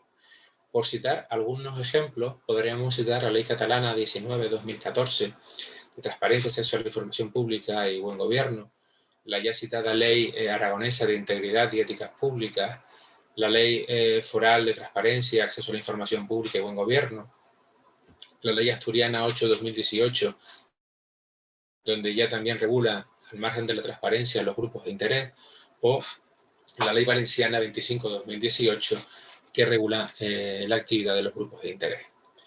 Con carácter general, esta última evolución de las normas autonómicas preocupadas por la materia que nos ocupa, no solo prestan ya atención, como decía, a la transparencia o evolucionan hacia el modelo de gobierno abierto, sino que regulan también conceptos tales como el de huella normativa, crean oficinas para la lucha contra la corrupción, regulan los grupos de interés, que como ustedes saben, por ejemplo, el ministerio competente ya ha anunciado el interés en acelerar con carácter de legislación básica precisamente la regulación de los lobbies o grupos de interés, y también la articulación del conocido Estatuto del Denunciante, que trae causa, como dije, de la directiva que citaba en primer lugar. Por llamar la atención también de forma esquemática sobre algunos de los elementos que acabo de citar, y por lo que se refiere a las agencias de lucha y prevención contra la corrupción, por ejemplo, en esta diapositiva les aparecen algunas de las leyes autonómicas en virtud de las cuales se han creado estos organismos autonómicos que con carácter específico se dirigen a la lucha o la prevención del fraude en diferentes comunidades autónomas. Por supuesto, por citar a otros antecedentes, ya en la Unión Europea desde hace muchísimo tiempo existe una oficina de lucha contra el fraude. Aquí, como ustedes ven, les he citado los ejemplos de Cataluña, con la Oficina Antifraude de Cataluña, la Agencia de Prevención de Lucha contra el Fraude y la Corrupción en el caso de la Comunidad Valenciana, igualmente en la Comunidad de Baleares o en Aragón. Precisamente la ley aragonesa destaca en su preámbulo que esta agencia autonómica es una de las principales herramientas para promover y garantizar la integridad y la ética públicas dentro de la comunidad autónoma. Sucede lo mismo en la ley asturiana que regula la transparencia y los grupos de interés, o uno de los últimos casos también la Oficina de Buenas Prácticas y Anticorrupción en Navarra. Si hiciéramos un estudio rápido, comparativo de estos diferentes regímenes jurídicos, podríamos concluir que prácticamente todos ellos comparten las características de atribuir a estos órganos un estatuto especial en el sentido de considerarlos como entidades independientes que van a depender exclusivamente de las asambleas legislativas correspondientes, entre cuyas funciones están las de prevenir, asesorar, investigar, tratar de erradicar los supuestos de malas prácticas o todas aquellas que podríamos entender incluidas dentro del ámbito de la corrupción. Por supuesto también servir de canal para tramitar las denuncias que la ciudadanía pueda poner en conocimiento de estos organismos respecto a precisamente relaciones o actuaciones por parte de las personas al servicio del sector público que pudieran ser constitutivos de estas prácticas.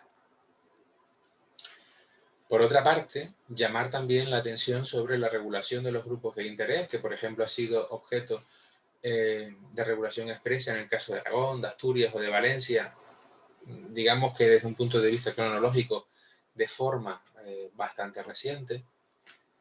Aquí habría que prestar atención a cómo definimos tanto a los sujetos que pueden ser considerados como grupo de interés, como a la propia actividad de influencia. En términos muy generales podríamos decir que es aquella capacidad que tienen determinados colectivos en el ejercicio de la defensa de sus propios intereses para, digamos, participar tanto en la gestación como en la aplicación, evaluación de las políticas públicas correspondientes. A mí sí me gustaría subrayar que yo creo que es importante eliminar el carácter peyorativo que se pudiera tener sobre estos grupos, porque creo que, como ha dicho la Unión Europea, es importante contar con la participación en la definición de las diferentes políticas públicas, pero igualmente importante es asegurar la máxima transparencia. En este sentido, precisamente, podríamos extraer como notas comunes de estas regulaciones autonómicas la necesidad de crear códigos de conducta dentro de cada uno de estos grupos de interés, la existencia tanto de un registro en el que se deberán inscribir obligatoriamente todos los grupos de interés que quieran participar en la formación de las correspondientes políticas públicas. En ese registro también figurará, pues, al margen de otros requisitos, la inscripción de esos códigos de conducta y la identificación de un régimen sancionador.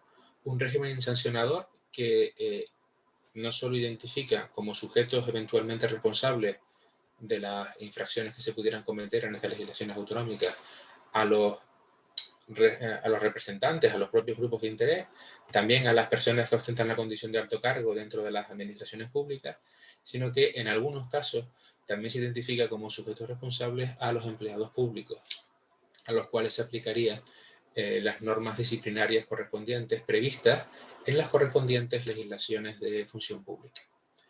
En el caso tanto de los responsables que ocupan cargos de la situación de alto cargo, como de los representantes de los grupos de interés, hablaríamos de sanciones tanto de carácter económico como, si pudiéramos usar la expresión, de carácter moral, en tanto en cuanto son publicadas en los boletines oficiales de las correspondientes comunidades autónomas.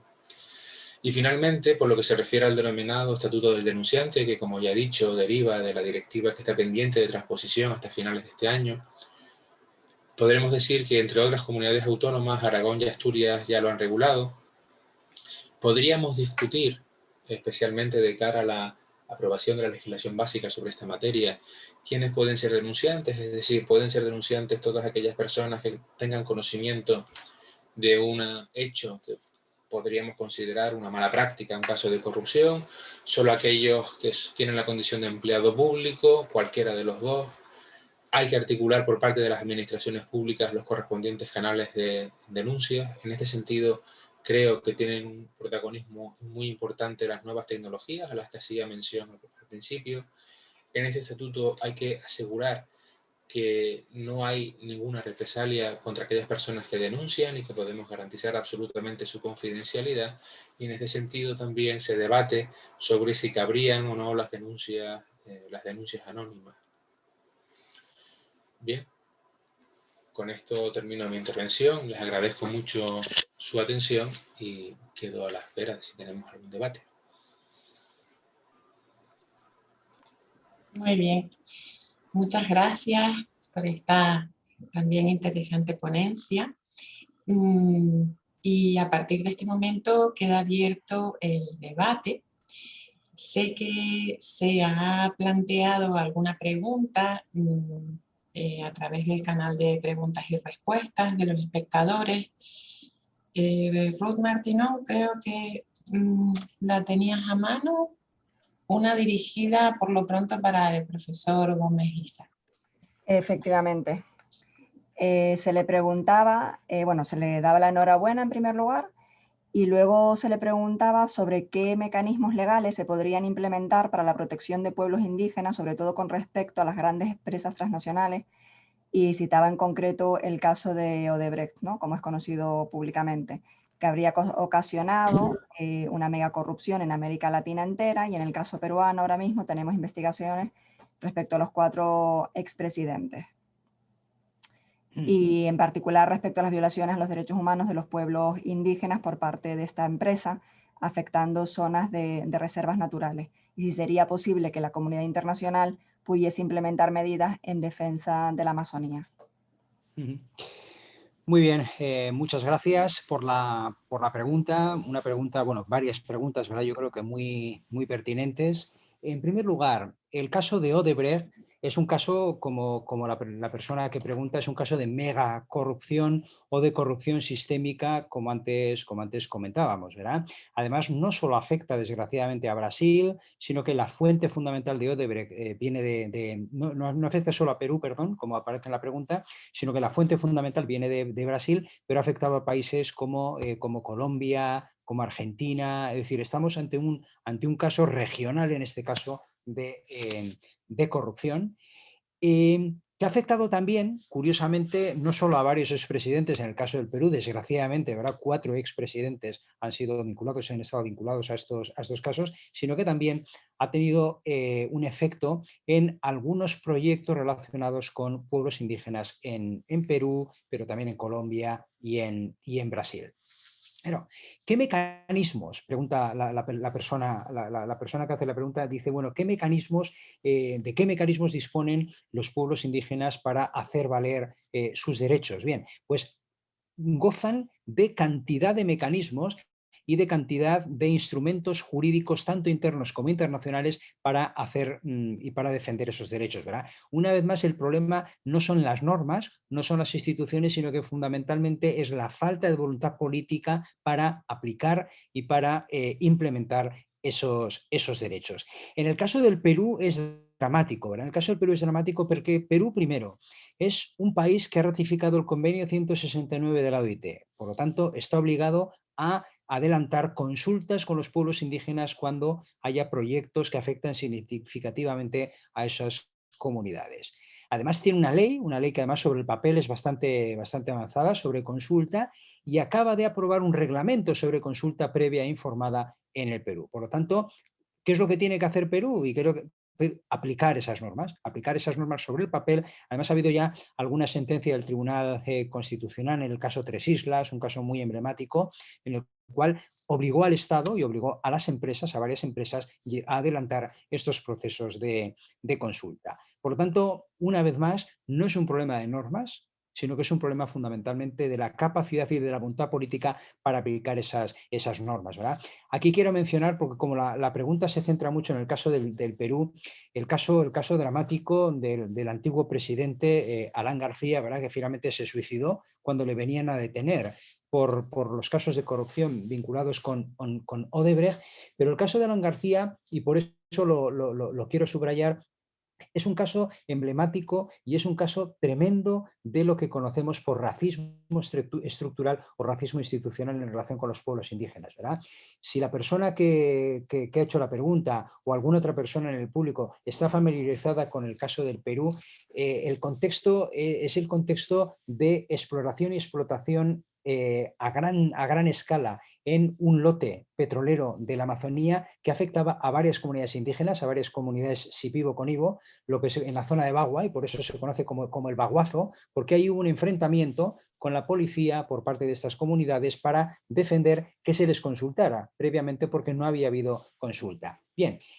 En ese contexto, un contexto de tremenda violencia, 23 policías fueron secuestrados por las comunidades y fueron asesinados. La verdad, fue un caso tremendo, ¿verdad? Tremendo. Luego una represión brutal por parte de la policía y por parte del ejército contra las comunidades indígenas. Pero a lo que me refiero es que en ese contexto, un domingo, el señor Alan García, a la sazón en aquel momento presidente del Perú, escribió un artículo que fue tremendo en el periódico El Comercio, que es el periódico en mayor tirada en Perú, que lo titulaba el perro del hortelano, ¿verdad? Si ustedes conocen la leyenda del perro del hortelano, el perro del hortelano dicen, ¿verdad?, que ni come ni deja comer. Pues bien, él aplicaba esta leyenda del perro del hortelano a los indígenas. Él se refería a los indios como que ni comen ni dejan comer, es decir, ni explotan sus recursos, ni dejan que el Estado peruano explote esos recursos. Y acababa el artículo diciendo que los indios no van a ser un obstáculo, no van a ser una piedra en el zapato para el desarrollo del Perú. O sea, les mandó un mensaje clarísimo de que estos proyectos se iban a hacer sí o sí, con consentimiento o sin consentimiento, porque eran proyectos estratégicos para el Perú. Y luego, en relación con la Amazonía, ¿qué puede hacer la comunidad internacional? Bien, este es un tema también tremendamente controvertido, sobre todo por los últimos desarrollos en relación con Perú y con las declaraciones de Bolsonaro, en el sentido de que la Amazonía es brasileña y forma parte de la soberanía de Brasil, y cualquier intento por parte de la comunidad internacional de criticar lo que está ocurriendo en este contexto es una intromisión ilegítima en los asuntos internos. Es decir, es un tema que se ha politizado y es un tema tremendamente controvertido, pero yo creo que aquí la comunidad internacional y la cooperación internacional tienen mucho que hacer. Si ustedes conocen el famoso caso Yasuní, el caso Yasuní era un caso que afectaba a la Amazonía, pero en este caso a la ecuatoriana.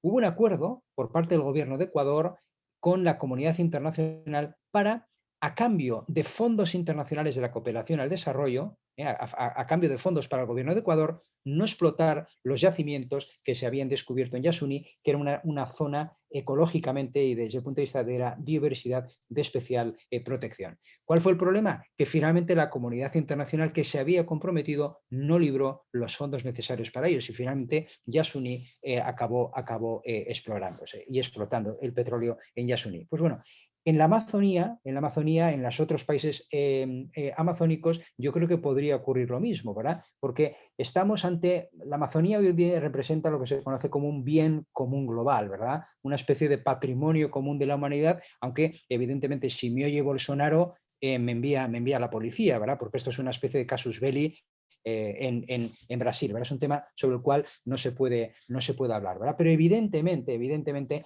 lo que ocurra en la Amazonía es algo que va a tener implicaciones para toda la región, pero para todo el planeta, ¿verdad? Por lo tanto, yo creo que hay una corresponsabilidad y yo creo que Brasil es responsable, aunque actualmente está siendo totalmente irresponsable.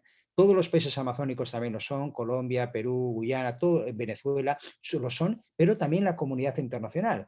Debemos exigir a la comunidad internacional, a la cooperación internacional, que asuman que evidentemente estos países también necesitan recursos para asumir sus responsabilidades y para ejercer su diligencia debida en relación con la Amazonía, e incluso desde el punto de vista de los derechos humanos, y con esto ya acabo, perdonen por la extensión de la intervención, pero incluso desde el punto de vista de los derechos humanos, hoy en día saben que hay un nuevo horizonte hermenéutico, un nuevo horizonte de los derechos humanos que hablan que incluso la naturaleza como tal sería titular de derechos, ¿verdad?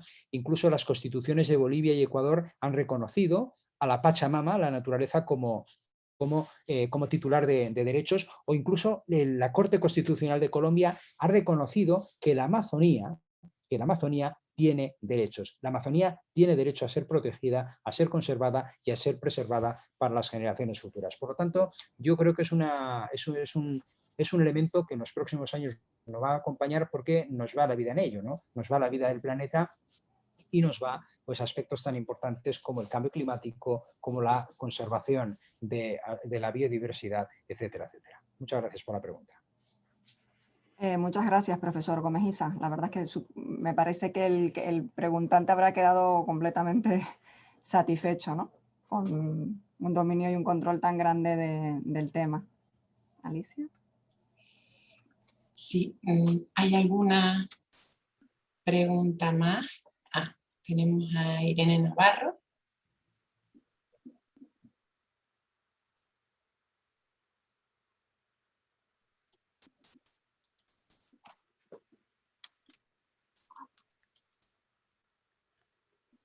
Bien. Ahora sí, vale. Estaba activando cámaras, vídeos y micros. Bueno, pues primero mi enhorabuena, por supuesto, a todos los ponentes, porque han sido 3 ponencias muy distintas, pero todas muy interesantes. Y mi pregunta iba dirigida a la señora Farnés, porque me ha surgido una duda que seguramente pues, es muy tonta, pero que yo no sabía que esto era así. Mi pregunta es si hay un concepto específico jurídico penal de sociedad pública, porque yo hasta el momento pensé que era un concepto de estos integrados por remisión, donde más o menos lo que se dijera en el derecho mercantil o en el derecho administrativo es lo que se aplicaba, pero me ha sorprendido cuando ha remitido a ese pleno no jurisdiccional de la Sala Segunda del Tribunal Supremo, en el que se dice, es que lo busqué porque me llamó la atención, y dice, siempre que la sociedad pueda ser considerada como pública, en atención a las circunstancias concretas que concurran, pudiéndose valorar los siguientes, o las siguientes, o cualesquiera otras de similar naturaleza, es decir, y a continuación nombra una serie de circunstancias que en general no se toman en cuenta para atribuir carácter público a las sociedades privadas, y ni siquiera cierra la lista, sino que enumera unas y deja eso abierto para que se pueda atender también a otras. Y me planteaba eso lo primero, la necesidad o no de un concepto específicamente jurídico penal de sociedad pública, y en segundo lugar, si esa manera de delimitar el ámbito de lo bueno, quizás no de lo punible, porque está también el delito de apropiación indebida, pero quizás sí de mayor punibilidad a través de esta vía, no lesiona de alguna manera el principio de legalidad, si esto es o no determinado, etc. Bueno, quizás me he extendido mucho, lo siento.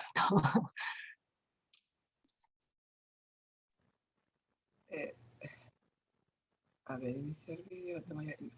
Y bueno, hola Irene. Bueno, para empezar, para nada es una pregunta tonta, es que me la hago yo todos los días. O sea, no te creas que es tal. Es decir, ahí está el gran problema. Es decir, yo después de escuchar a Israel, he visto, vamos a ver, una cantidad, digamos, de leyes de carácter preventivo, es decir, para evitar que intervenga el derecho penal. Pero aún así debemos intervenir. Es decir, de alguna manera esto no está funcionando del todo. ¿Qué ocurre cuando intervenimos? Y yo creo que he finalizado de esta manera. El derecho penal debe ser más taxativo, es decir, nos tiene que dar un concepto de sociedad pública, pero no nos la ha dado. O sea, no la ha dado. Y entonces nos hemos estado encontrando con una serie de sentencias, algunas de ellas contradictorias, hasta que finalmente, ¿qué hace la Sala Segunda? Pues hace un acuerdo del Pleno no jurisdiccional. Y entonces nos da unas pautas que siempre valen solamente para el ámbito penal, solo para el ámbito penal, ¿vale? Porque se supone que ya, digamos, antes ha actuado el ámbito administrativo, el ámbito mercantil, y todo eso ha fracasado, con lo cual ya estamos en el ámbito penal.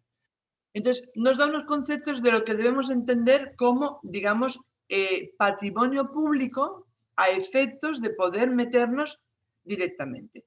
Y ahí está el problema. Cuando nos dice en primer lugar, cuando la sociedad mercantil está participada en su totalidad por personas públicas, ahí no está ningún problema.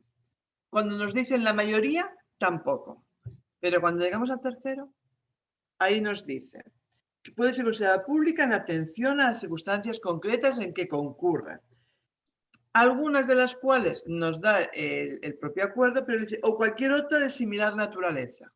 ¿Cuáles son otras de similar naturaleza? No tengo ni idea. Es decir, lo que tenemos que ir es a cada caso en concreto, en función de digamos, de la prueba indiciaria que tengamos, ver si concurren o no estas circunstancias.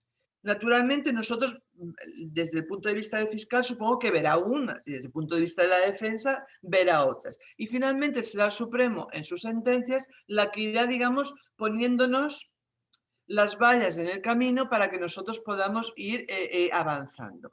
Pero la realidad es que son conceptos totalmente indeterminados que, por lo que yo he terminado diciendo, cuando el legislador puso su mirada o puso la mirada del derecho penal en la empresa pública, se olvidó de cerrar un poco, digamos, este abanico. Y este abanico se ha ido cerrando a base de sentencias del Supremo. Sentencias del Supremo que todos sabemos que, lógicamente, van evolucionando. Y a veces dijo A y al cabo de unos años nos ha dicho B, ¿no? Irene, yo estoy como tú. Es decir, que si a ti te parece que es una pregunta tonta, yo me la hago todos los días y en cada caso en concreto, ¿esto es público o no es público? Vamos a ver, tengo un 20% de participación pública y el 80% es privado. ¿Es público o no es público? No sé, bueno, voy a ver otro criterio. ¿Tiene que fiscalizarlo el interventor? No tiene que fiscalizarlo el interventor. Entonces, ¿puede contratar como le da la gana a pesar de que no le hace falta tanto personal? ¿Es administración desleal? No lo sé. Entonces tenemos que ir poco a poco viendo realmente qué tenemos ahí. Y sin olvidar nunca el principio de intervención mínima. Es decir, no podemos olvidar en penal que en penal intervenimos solo cuando no queda más remedio. Mientras haya otra vía que lo pueda, digamos, solucionar, nosotros nos mantenemos al margen. Otra cosa es que también se está haciendo, o estamos notando, quizás a veces una utilización del derecho penal para solucionar cosas o problemas que no son propias del ámbito penal y que deben ser previamente solucionadas en otros ámbitos, ¿no? Pero tendremos que ir al caso en concreto. No sé si te he contestado muy bien, pero... Sí, sí, completamente. Muchas gracias. Puedo estar en tu lugar y haber hecho la misma pregunta, vamos. Gracias. Gracias a ti. Lucas Sebastián Erice también quiere plantear una pregunta. Muchas gracias. Bueno, yo quería sumarme a los agradecimientos a los tres ponentes, me ha parecido muy interesante. Mi pregunta iba al profesor Gómez Issa también. Yo le quería preguntar, en su opinión, si cree que el tratado vinculante que se está negociando en Naciones Unidas respecto a empresas y derechos humanos puede convertirse en una herramienta eficaz y útil en la práctica real para regular mejor y limitar las violaciones de derechos humanos, sobre todo también las relacionadas con la corrupción de las empresas transnacionales. Muy bien, Lucas, muchas gracias por la pregunta. Claro, en primer lugar, estás dando como supuesto que vamos a tener un tratado, ¿verdad? Que desgraciadamente yo no lo tengo tan claro. No lo tengo tan claro, fundamentalmente porque los grandes países en los cuales están la sede de las principales grandes corporaciones están totalmente opuestos a este proceso. El proceso lo inician fundamentalmente Ecuador y Sudáfrica, una iniciativa a Naciones Unidas para que se inicie el proceso para elaborar este tratado, para discutir este tratado. Se está encontrando con muchos problemas, con muchas dificultades.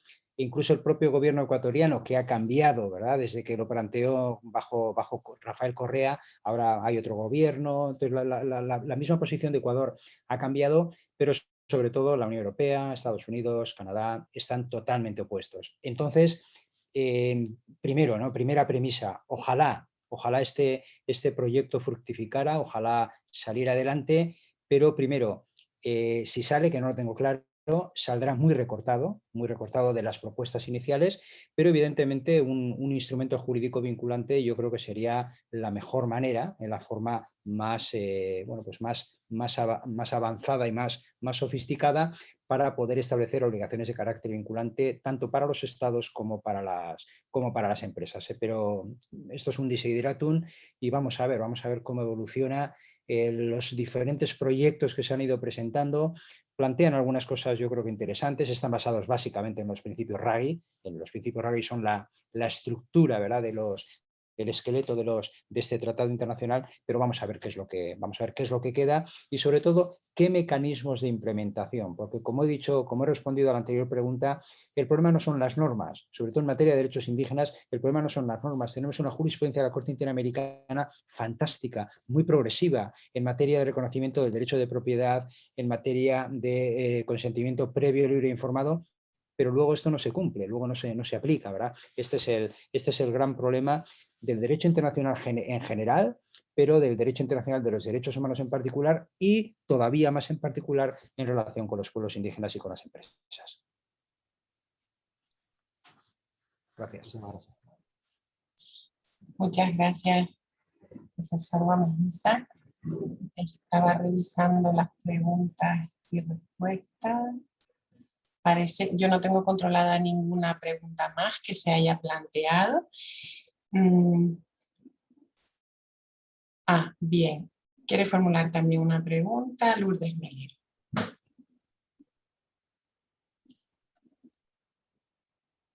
Hola, buenos días. Ahora sí. Bueno, en primer lugar, muchas gracias a los tres ponentes, por supuesto, por sus magníficas intervenciones. A mí me han resultado sumamente interesantes. Y mi pregunta va dirigida a Israel Espósito.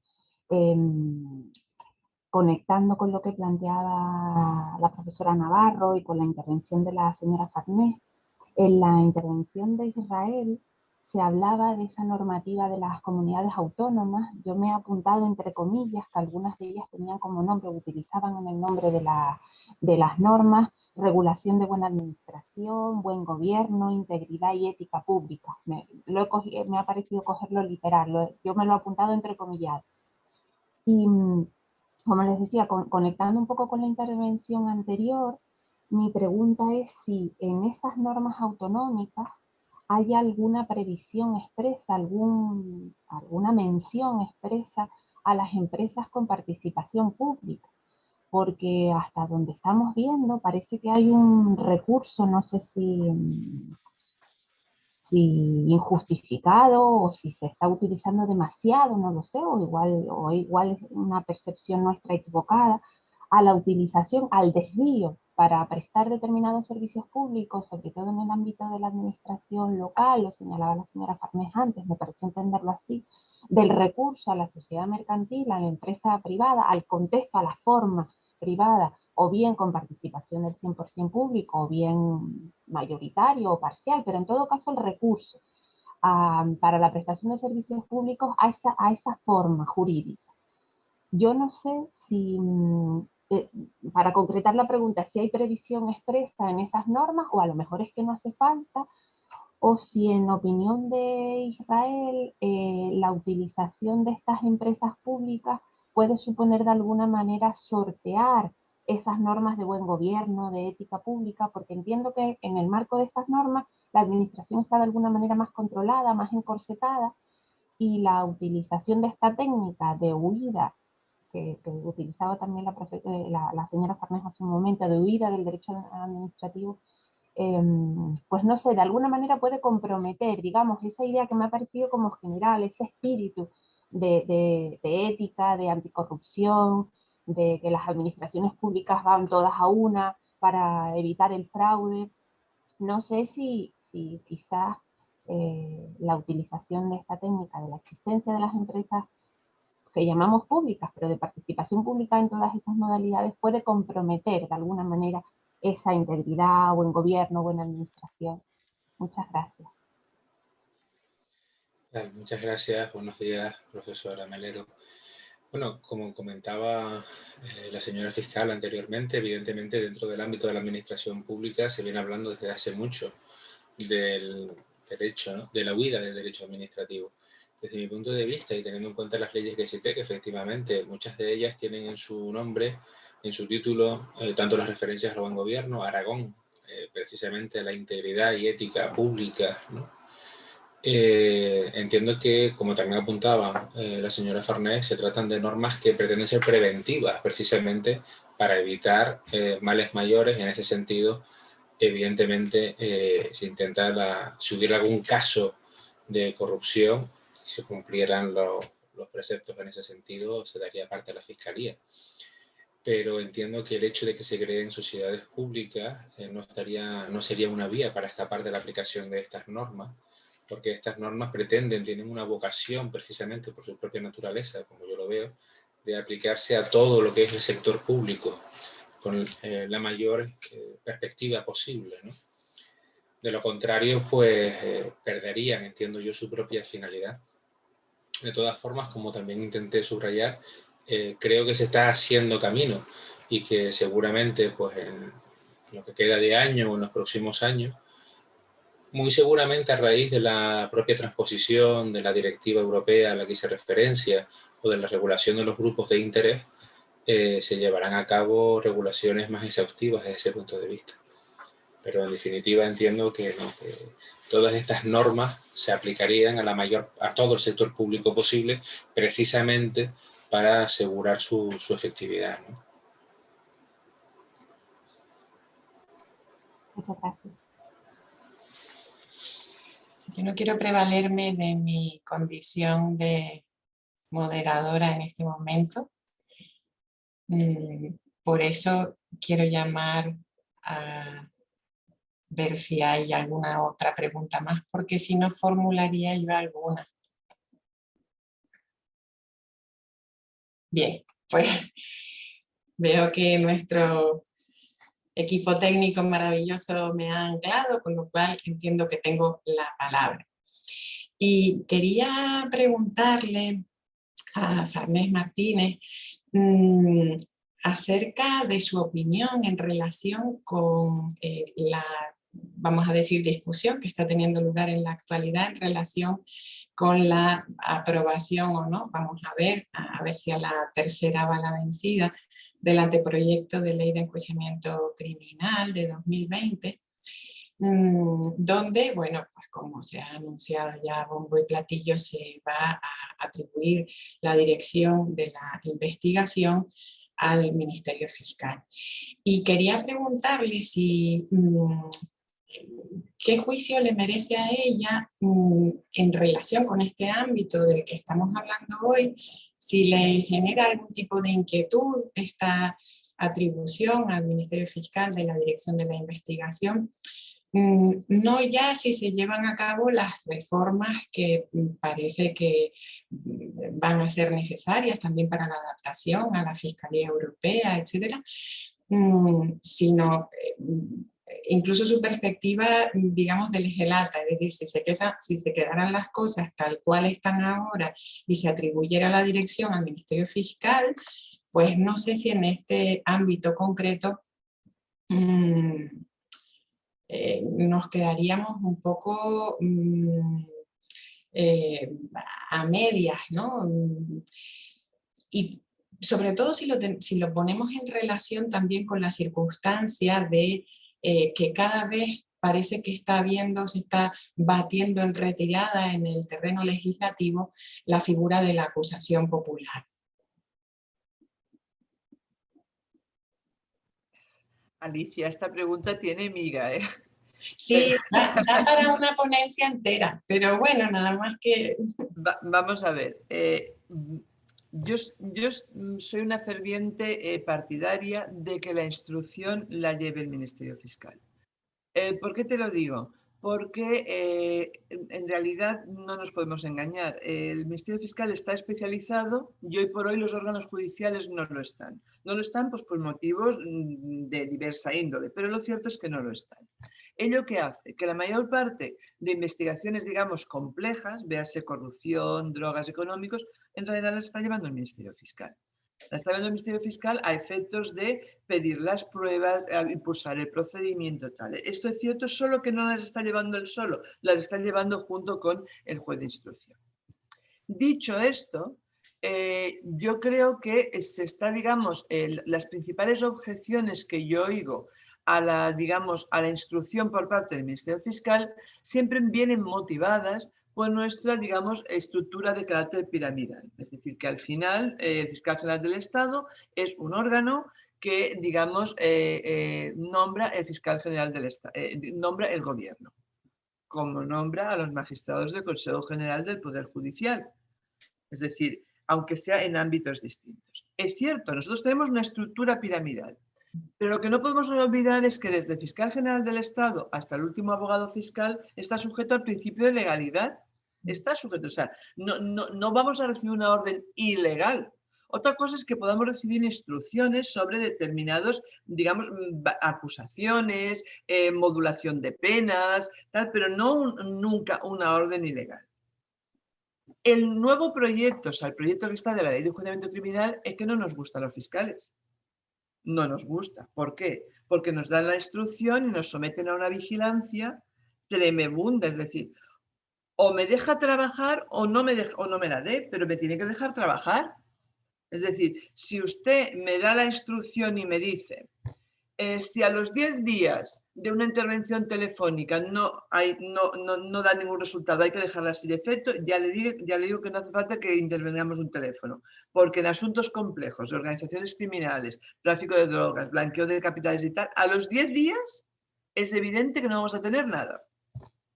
Si al mes el secreto no está dando grandes tal, usted tiene que dejarlo sin efecto. Vamos a ver, me tiene que dejar trabajar, es decir, tenemos de alguna manera que compaginar, digamos, el derecho, por supuesto, que es lo principal, el derecho de las personas investigadas, con el derecho de la sociedad también a poder regular una convivencia, ¿no? Entonces, si me preguntas si yo soy partidaria de la instrucción fiscal, sí. Si soy partidaria con esta ley de enjuiciamiento criminal, no. Es decir, se debe modificar y modular. Por supuesto que hay que tener el control del juez de garantías, por supuesto. Pero me tienes que dejar trabajar primero. O sea, me tienes que dar al menos las competencias que tenía el juez de instrucción sin aquellas decisiones que afecten a derechos fundamentales que las sigue teniendo el juez de garantía. Pero me tienes que dejar trabajar igual. Porque es que si no, al final se va limitando tanto que es que me dejas sin herramientas para poder trabajar.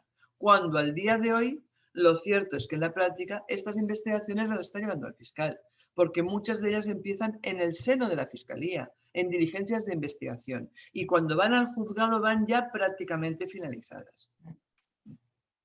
No sé si ya... Podríamos seguir hablando mucho, pero en términos más o menos generales.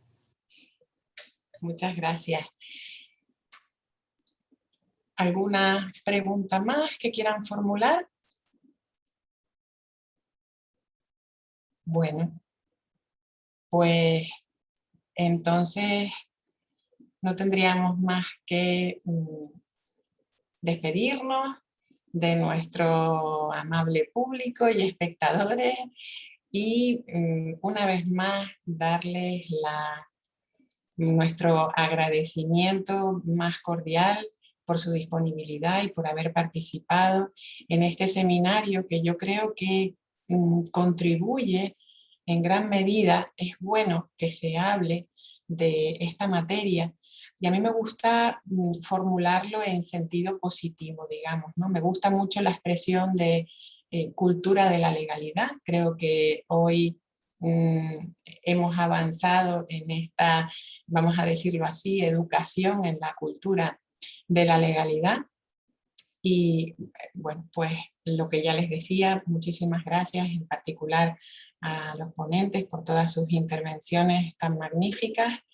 Y bueno, esperamos vernos de nuevo a bordo, lo que pasa que a ver si la próxima ya de manera presencial. Muchas gracias por su atención. Muchísimas gracias a vosotros. Gracias. Igual, muchas gracias. Buena suerte. Cuídense. Bien. Gracias a todos. Gracias, ese Bilbao. Lo único que está afuera.